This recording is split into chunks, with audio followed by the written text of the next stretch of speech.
नमस्कार, today breaking news की इस वीडियो में आपका स्वागत है। दोस्तों, आज की इस वीडियो में जानेंगे आज की महत्वपूर्ण और ताजा खबरों के बारे में। तो दोस्तों, वीडियो में आगे बढ़े उससे पहले आपसे एक छोटी सी विनती करना चाहते हैं कि इस वीडियो को एक लाइक जरूर कर दीजिएगा, साथ ही हमारे चैनल को भी सब्सक्राइब जरूर कर लीजिएगा। वहीं पर दोस्तों, वीडियो में आगे बढ़े उससे पहले आपके जनरल नॉलेज में वर्दी के लिए आपसे एक प्रश्न पूछना चाहते हैं।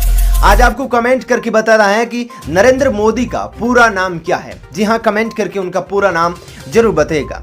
तो चलिए दोस्तों, बिना देरी के फटाफट से शुरू करते हैं आज की सभी बड़ी खबरों को। पहली खबर, देश में पिछले साल किराए में लगे के कैंप की लोअर लिमिट को डीजीसीए ने शुक्रवार को एक आदेश जारी कर बढ़ा दिया है। खबरों के मुताबिक घरेलू हवाई यात्रा 1 जून से महंगी होने जा रही है। किराए में 13% से 16% तक वृद्धि की गई है।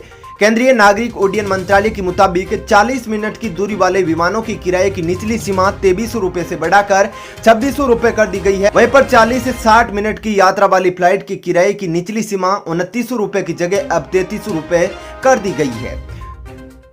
कोरोना वायरस कहां से शुरू हुआ, इसकी जांच को लेकर दुनिया में जांच की मांग तेज हो गई है। चीन भले ही इस बात से इनकार करता रहा है, लेकिन अभी तक मिले तमाम अध्ययन ये इशारा कर चुके हैं कि इस वायरस को चीन में तैयार किया गया है। अब एक नए अध्ययन में दावा किया गया है कि यह वायरस चीन के वैज्ञानिकों ने ही कोरोना वायरस को वुहान की लैब में तैयार किया था। चीनी वैज्ञानिकों ने इस वायरस को तैयार करने का उद्देश्य भी खतरनाक मालूम पड़ता है। भारत बायोटेक की बनाई जा रही कोवैक्सीन को हैदराबाद की एक कंपनी वैक्सीन बनाने वाले कच्चे माल की आपूर्ति करेगी। उम्मीद जताई जा रही है कि इस आपूर्ति की बाद से कोवैक्सीन का प्रोडक्शन और ज्यादा होने लगेगा। उसके बाद देश में कोवैक्सीन की बढ़ती डिमांड के चलते ज्यादा से ज्यादा लोगों को इसकी डोज लगाई जा सकेगी। मोदी सरकार इस वित्त वर्ष में तीसरी बार सस्ता सोना खरीदने का मौका दे रही है। इसके लिए आरबीआई ने सोवरेन गोल्ड बॉन्ड योजना 2020-21 के लिए निर्गम मूल्य 4,879 रुपए प्रति 10 ग्राम तय किया है। वह भी तब विशेषज्ञों का कहना है कि सोना इस साल के अंत में एक बार फिर 55,000 रुपए के स्तर को छू सकता है। वहीं पर बता दें कि गोल्ड बॉन्ड निर्गम यानी कि 31 मई से 5 दिन के लिए खुल रहा है। अगर आपकी अपनी गाड़ी है और आप रोजाना आना जाना किसी टोल प्लाजा से करते हैं तो ये खबर आपके लिए जरूरी है। सरकार ने टोल प्लाजा पर टोल टैक्स वसूलने के लिए एक महत्वपूर्ण नियम बनाया है। इसके मुताबिक अगर टोल प्लाजा पर आपके वाहन को 100 मीटर से ज्यादा लंबा जाम मिलता है या फिर आपको टैक्स भुगतान करते समय 10 सेकंड से ज्यादा का इंतजार करना पड़ रहा है तो आपसे आपके वाहन के लिए टोल टैक्स नहीं वसूला जाएगा। मध्य प्रदेश में जनता कर्फ्यू की समाप्ति और जनजीवन सामान्य करने के संबंध में सीएम शिवराज सिंह चौहान ने प्रदेश के सभी क्राइसिस मैनेजमेंट ग्रुप्स को संबोधित करते हुए कहा कि आप सभी की मेहनत से कोरोना संक्रमण दर घट रही है। सीएम ने कहा कि प्रदेश में सिर्फ इंदौर, भोपाल और सागर में संक्रमण दर 5% से ज्यादा है। मुरैना में भी कोरोना के केस बढ़ रहे हैं। कई जिलों में बता दें कि मध्य प्रदेश में कोरोना के केस 10 से भी कम है। पंजाब और हरियाणा हाईकोर्ट ने चंडीगढ़ में निजी स्कूलों को झटका देते हुए प्रशासन के आदेश पर मुहर लगा दी है, जिसमें प्रशासन ने स्कूलों को अपने वेबसाइट पर बैलेंस शीट अपलोड करने के आदेश दिए थे। हाईकोर्ट ने कहा कि संस्थानों को मुनाफाखोरी में लिप्त होने से अनुमति नहीं दी जा सकती।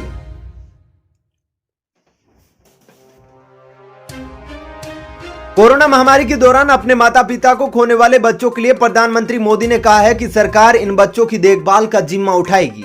पीएमओ की ओर से जानकारी दी गई है कि ऐसे बच्चों को 18 साल की उम्र में हर महीने वजीफा और 23 साल की उम्र में पीएम केयर से 10 लाख रुपए फंड दिया जाएगा। साथ ही पीएमओ ने यह भी कहा कि कोरोना की वजह से अनाथ हुए बच्चों के उच्च शिक्षा के लिए लोन भी उपलब्ध करवाया जाएगा और इसका ब्याज पीएम केयर्स फंड से दिया जाएगा। इसके अलावा इन बच्चों को 18 साल तक 5 लाख रुपए का मुफ्त स्वास्थ्य बीमा भी उपलब्ध करवाया जाएगा।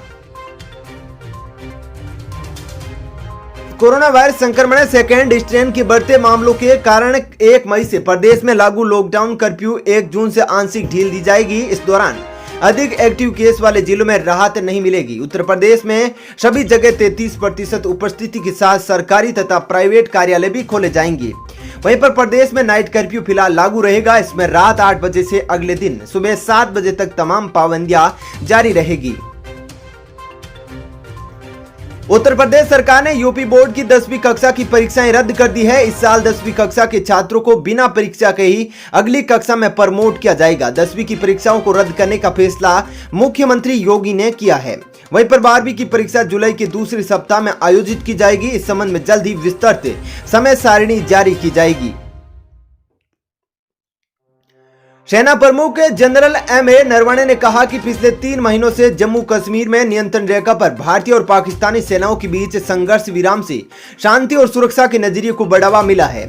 उन्होंने कहा कि दोनों पड़ोसी देशों के बीच संबंधों को सामान्य बनाने की दिशा में एक लंबी राह में यह पहला कदम है। जनरल नरवणे ने पीटीआई भाषा को दिए एक साक्षात्कार में कहा कि हालांकि संघर्ष विराम का मतलब यह नहीं है कि आतंकवाद के खिलाफ भारत की लड़ाई रुक गई है। भारत में अब कोरोना की दूसरी लहर थमने लगी है और हालात सुधरते देख राज्य सरकारों द्वारा चरणबद्ध ढील देने की योजना बनाई गई है। 1 जून से जिन 5 राज्यों में चरणबद्ध ढील दी जाएगी उनमें दिल्ली, मध्य प्रदेश, उत्तर प्रदेश, राजस्थान और केरल आदि शामिल है। देश के सबसे बड़े सरकारी बैंक एसबीआई ने अपने ग्राहकों को बड़ी राहत दी है। भारतीय स्टेट बैंक ने कोरोना वायरस महामारी की दूसरी लहर के बीच गैर घरेलू शाखाओं में ग्राहकों द्वारा नकद निकासी की समय सीमा बढ़ा दी है। इसकी जानकारी एसबीआई ने ट्वीट करके दी है। एसबीआई के ट्वीट के मुताबिक एक दिन में खाते से कैश निकालने की सीमा को बढ़ा दिया गया है। अब ग्राहक अपने पास के ब्रांच यानी होम ब्रांच को छोड़कर से खुद जाकर विड्रॉल फॉर्म से एक दिन में 25,000 से ज्यादा रुपए निकाल सकते हैं। विभिन्न राज्यों में लागू लॉकडाउन और अन्य सख्तियों का अब अच्छा खासा परिणाम सामने आने लगा है। पिछले 24 घंटों में 1,65,000 नए केस मिले हैं। हालांकि संक्रमण पूरी तरह से काबू करने में कुछ राज्य अब भी लॉकडाउन के बढ़ाने के पक्ष में हैं, लेकिन कई राज्य कुछ शर्तों के साथ 31 मई के बाद से अनलॉक की प्रक्रिया शुरू कर देंगे। इधर ऑक्सीजन, दवाइयों और अन्य मेडिकल सेवाओं में लगातार सुधार हो रहा है। दवाओं, ऑक्सीजन और मेडिकल इक्विपमेंट्स की कालाबाजारी करने वालों के विरुद्ध पुलिस एक्शन में है। चलिए दोस्तों, अब जानते हैं अगली खबर। भारत के भगोड़े हीरा कारोबारी मेहुल चोकसी की डोमिनिका से पहली तस्वीर सामने आई है। मेहुल चोकसी डोमिनिका में क्रिमिनल इन्वेस्टिगेशन डिपार्टमेंट की कस्टडी में है। उसे 4 दिनों पहले गिरफ्तार किया गया था। मेहुल की जो तस्वीरें सामने आई है वो जेल के बंद होने का नतीजा दिखा रही है। तस्वीरों में दिख रहा है कि उसके हाथ पर चोट है। मेहुल चोकसी की यह तस्वीरें एंटीगुआ न्यूज रूम की ओर से जारी की गई है। मेहुल चोकसी की तरफ से यह आरोप लगाया गया है कि उसके साथ डोमिनिका की जेल में मारपीट की गई है। अन्य कुछ और तस्वीरों में मेहुल चोकसी जेल में अपने हाथ को बाहर निकालकर दिखाता नजर आ रहा है। चलिए दोस्तों, फिलहाल इस वीडियो में इतना ही। ऐसी ही खबरें देखते रहने के लिए आप हमारे चैनल को सब्सक्राइब कर लीजिएगा। साथ ही इस वीडियो को लाइक और शेयर भी जरूर कीजिएगा। धन्यवाद। जय हिंद, वंदे मातरम।